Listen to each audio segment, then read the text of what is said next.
ښه راغلاست اسانه پخلی چینل ته. نن زه پخومه چرسي کړایي. لازمه مواد دي چرګ، رومیان، مرچک، تور مرچ او مالګه. 1 ګیلاس غوړي و دیګ ته واچوئ چې ښه سره سوله. چرګ پرې اضافه کیږي.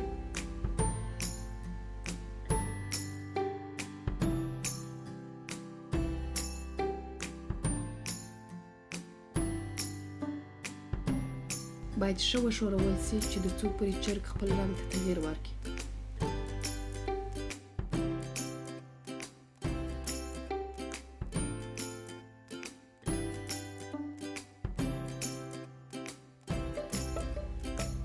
کله چې چرګ په دې شکل باندې سو، مالګه او تور مرچ کیدای سي پر واچوئ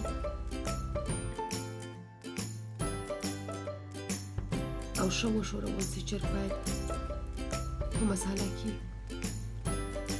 تور مرچ چې هر څه ډېري اوغونې مزهدار راځي. چرګ تازه رومیان باید پرې اضافه سي او ښه وښورول سي چې تر څو پورې رومیان ال سي پشکې کې.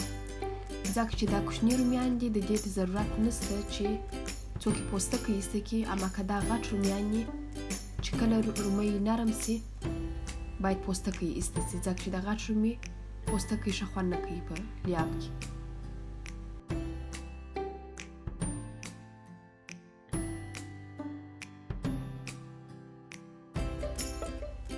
کله چې په دې رقم باندې سو لیاب، باید پرېښول سي چې ښه 1/2 ګیلاس جوش اوبه ور واچوئ او په کم حرارت باندې سر پر کښېږدئ پر دیګ باندې چې په دم کې چرګ پوخ سي او رومیان هم حل سي. 10 تر 12 دقیقو بعد غوړي باید پر سر راسي د لیاب. شنه مرچ ور واچوئ او د 2 تر 3 دقیقو پورې بیا یې په ولړئ چې غوړي ګرده پر سر باندې راغله. اضافه غوړي ځینې راوباسئ.